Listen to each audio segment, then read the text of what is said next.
drag queen or perhaps you're gay. Is there a point to all these fancy clothes? With all these buckles from your head down to your toes? It's very simple, but I'm just another girl.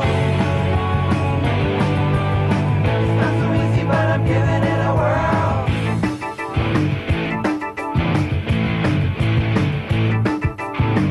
Is there something that you're trying to prove? With all the makeup and the way you move, are you looking for some sympathy? No, I'm trying to be the best girl I can be. It's very simple, but I'm just another girl. It's not so easy, but I'm giving it a whirl. Like my martini strike, cosmos I won't deny. Smoke those long cigarettes. Thank God I'm not dead yet. Done all these crazy things, short of a wedding ring. Just another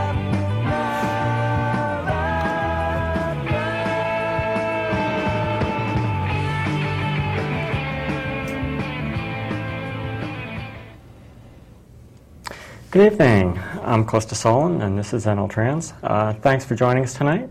Tonight, I'm here with my usual co-host, Tara Alexander, and a very special guest who has been with us before, Diana Lombardi. And Diana is with the CTAC, which is Connecticut Trans Advocacy Coalition. That's right. And also a member of our organization and a lobbyist.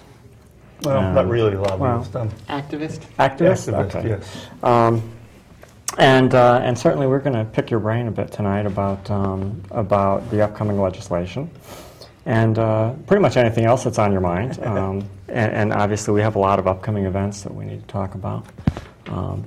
But anyway, why don't we start with the legislation? This is something that's very near and dear to my heart. Hopefully this is what, the fourth time? Yes, this is the fourth time. It was originally introduced in 2006. And then in 2007, the bill got reintroduced. In 2007, it got through the Judiciary Committee, the GAE Committee, and the Higher and Low Education Committee. And last year it was introduced, but being a short session, it never progressed outside of the committee. It got voted on and then just died. In Connecticut, we have a unique legislative calendar where on the even years is a short session, and on the odd years it's long. And this is the long year, and hopefully we can get it done and passed. Yeah. And to be clear, for anyone that's watching that doesn't know what we're talking about yet, this is the Act concerning discrimination. Right. This is the effort to add gender identity and expression to the anti-discrimination laws in Connecticut. That's right.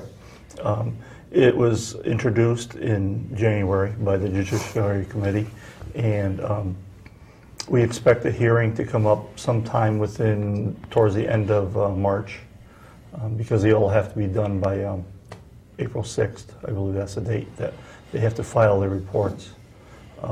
The hearing last year, we had probably about 10 people speak in favor of the bill and only one that was against it. So this year we hope we can get more people to come out and speak for it. Right. I'm going to be there. What's the date? Well, they don't determine the date until a few days before. Right. Usually it's published in what they call the bulletin, and it's usually about 3 or 4 days before, and that can include weekends and holidays. Oh, So like they can publish it on a Friday, and Monday it will be the hearing. So well, I will be there no matter what. But as long as it's not on April 1st. no.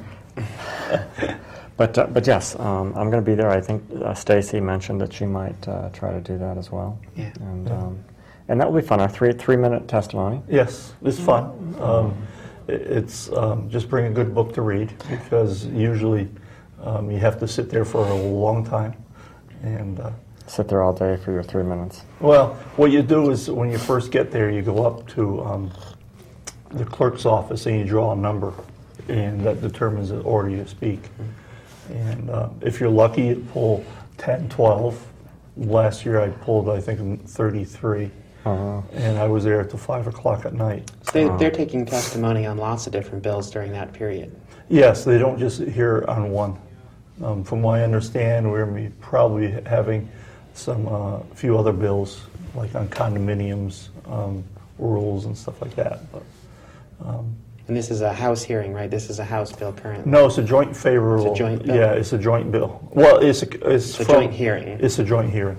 The committee is made up of both Senate and the House representatives. So that way you don't have two hearings. Sure. So it's a joint committee. And then if the committee votes favorably for it, then it moves to open vote in the House? It depends. It can move to a vote in the House. Because it's a House bill, it will go to the House first. But it could also go to some other committees. It's all determined by the legislators, the path. I remember when I was looking at the bill's history last year, it looked like it had gone to Teachers Union and a bunch of other groups. I don't want to say not Teachers Union, but there were a bunch of... It was the Education Committee and the Higher there you go. Education Committee. Right. And the GAE Committee. Right. And that's been one of the problems with this bill is there are some out there that would like to exclude certain people like teachers from these protections, if I'm not mistaken. Yes, our opposition is that's one of the points that they're which clearly to me is absurd, but that is one of the things they've been fighting for.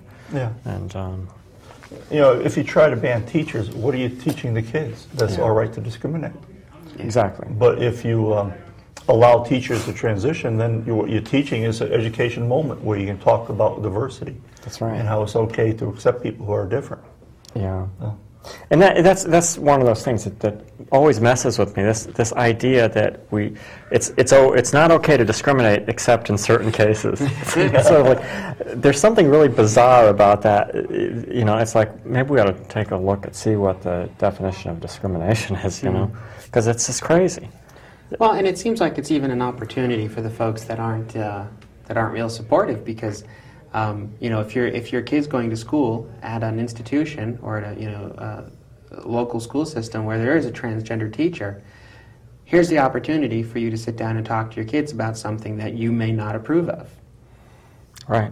Otherwise, it's not going to ever come up, and you're going to leave your kids to their own devices to figure out. Yeah. Which is probably not a good thing. No. Kids are great. Kids understand this stuff. Kids are, I mean, adults can be difficult, but kids, they're the most accepting people, and they don't seem to ever have a problem. At least in my experience, it's just it's the adults that have the problem, and who want to force their views on the kids. That's what Kimura was saying on one of our earlier shows. That it's the baggage that we dump on kids that makes things difficult for them. Yeah, and I don't know. I think they're afraid that if we get near their children, the children are all going to transition. It's osmosis. They're going to catch it. Yeah, it's contagious. It's craziness, but anyway, yeah. When I told my nephew he has 3 kids, and he told them, and they had no problem with it. Yeah. Okay, your uncle's going to become your aunt. And they said okay, and went back to play.